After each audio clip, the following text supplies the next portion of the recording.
आज हम BSM 5 में हिंदी पेपर CC 506 पेपर का नाम है हिंदी साहित्य का आधुनिक काल। और उसमें आज हम देखेंगे खड़ी बोली गद्य का प्रारंभिक स्वरूप। यह सर्वविदित तथ्य है कि हिंदी साहित्य का मध्यकाल पद्य प्रधान और आधुनिक काल गद्य प्रधान है। यद्यपि मध्यकाल में ब्रजभाषा, राजस्थानी, मैथिली, अवधी, भोजपुरी गद्य के नमूने मिलते हैं, किंतु वे साहित्य के प्रभावशाली वाहक नहीं हैं। अधिकांश गद्य रचनाएं ज्ञान के साहित्य, धर्म से जुड़ी हुई हैं। साहित्यिक रचनाएं भी अधिकांश टीका ग्रंथों के रूप में है। खड़ी बोली के प्रारंभिक नमूने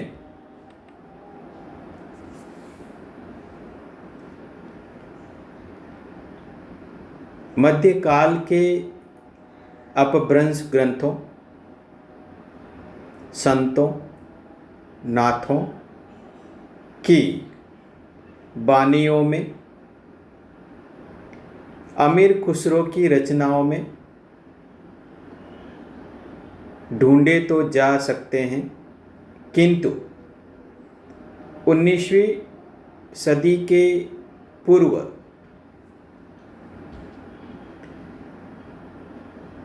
खड़ी बोली गद्य की कोई परंपरा नहीं है।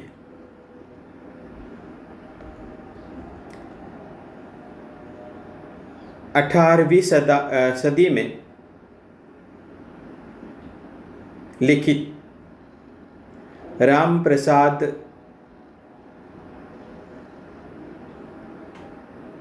निरंजनी कथित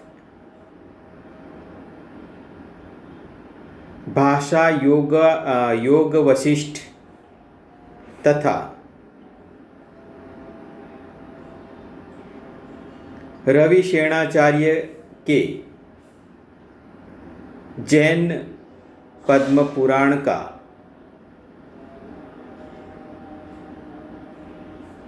दौलत राम कृत अनुवाद ही खड़ी बोली गद्य की प्रतिनिधि रचनाएं मानी जा सकती हैं।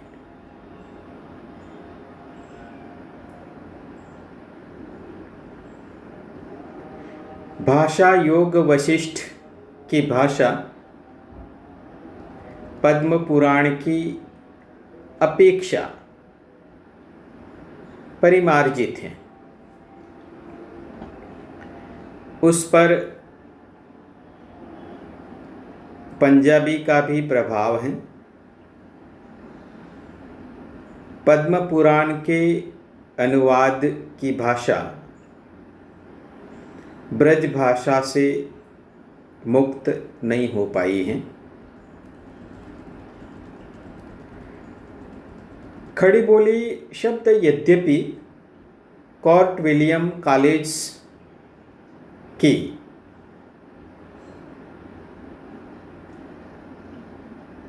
टकसाल से निकला है, किंतु संभव है इसका प्रयोग आगरा, दिल्ली के आसपास की बोली के लिए पहले से किया जाता रहा हो।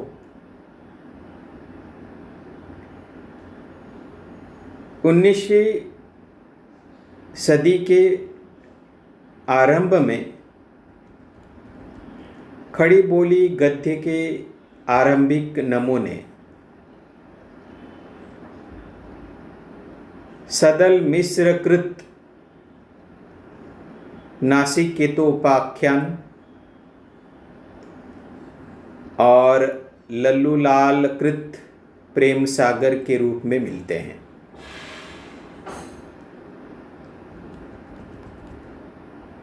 लल्लूलाल जी गुजराती सहस्त्र औचित्य ब्राह्मण थे।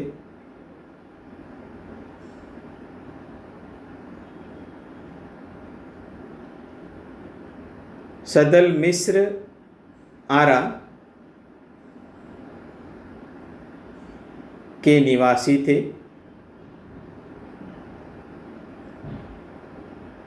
नासिकेतोपाख्यान की भाषा में पूर्वी प्रयोग मिलते हैं, फिर भी उनमें प्रवाह अधिक हैं। आचार्य हजारी प्रसाद द्विवेदी के मत से वह परवर्ती भाषा साहित्य का अच्छा मार्गदर्शक कही जा सकती है। दोनों ने अपनी रचना को खड़ी बोली की रचना कहा है और खड़ी बोली में लिखने का कारण सामान्य जन का देववाणी का न समझना, यामिनी भाषा छोड़कर शिष्ट जनोचित भाषा में लिखने का प्रयास माना है।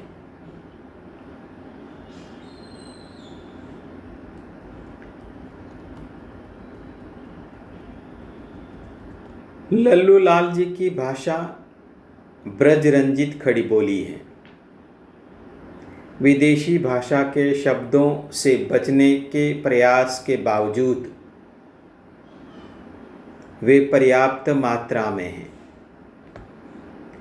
इसकी भाषा थका देने वाली है। सदल मिश्र, लल्लूलाल जी दोनों कोर्ट विलियम कॉलेज कलकत्ता में भाषा मुंशी थे।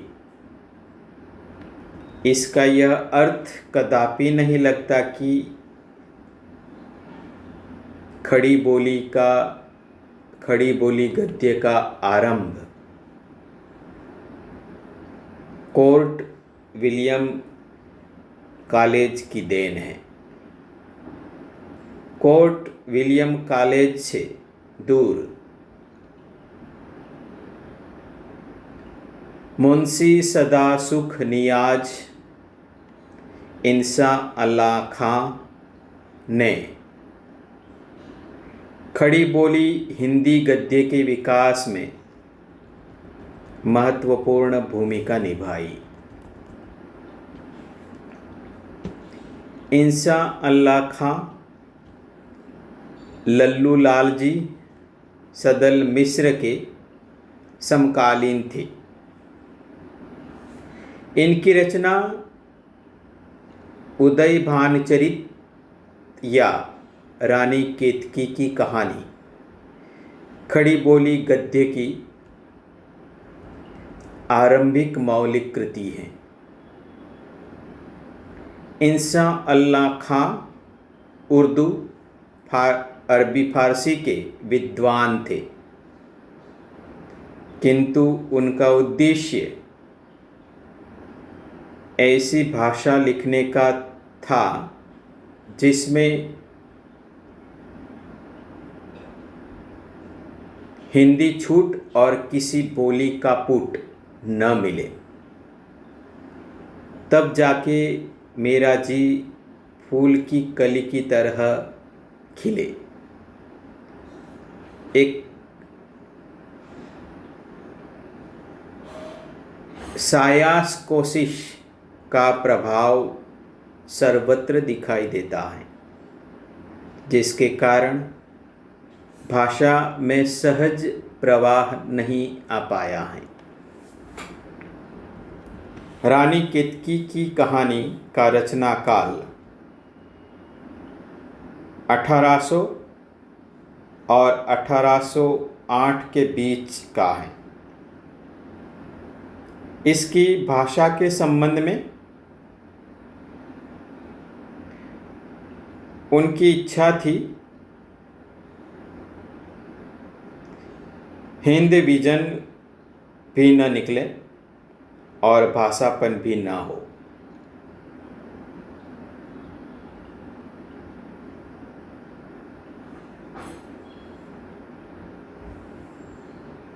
बस भले लोग अच्छों से अच्छे आपस में बोलते चालते हैं, ज्यों क्या त्यों वही सब डौल, किसी न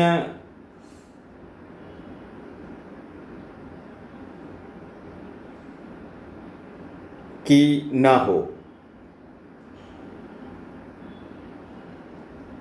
यही नहीं होने का। उन्होंने यह कहानी लिखी और बताया कि हिंदी या हिंदवी यानी ढेड़ हिंदी का ढाट, ढेड़ हिंदी का ढाट, भाषापन यानी संस्कृत मिश्रित हिंदी,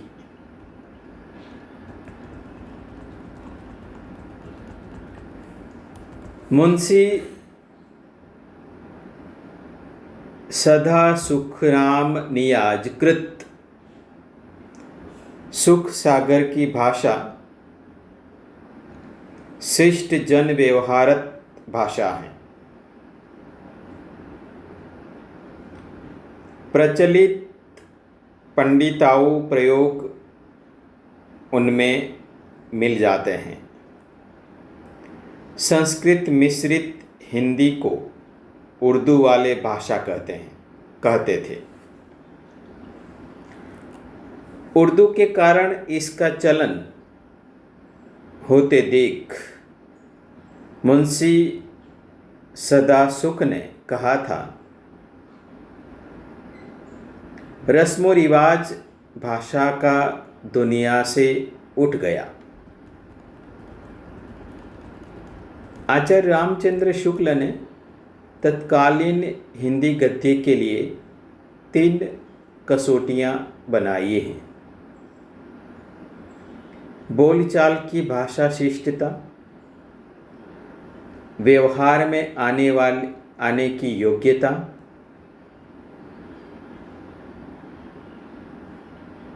तर्कानुमोदित वाक्य विन्यास, इनके आधार पर वे सदा सुख को सर्वाधिक महत्वपूर्ण मानते हैं।